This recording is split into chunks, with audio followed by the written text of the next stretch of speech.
في نقطة مهمة حابب اشرح لكم اياها بالنسبة لوضع الغسالة.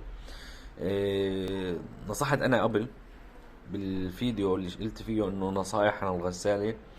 قلت فيه انه الغسالة ما تنحط بالحمام بسبب البخار.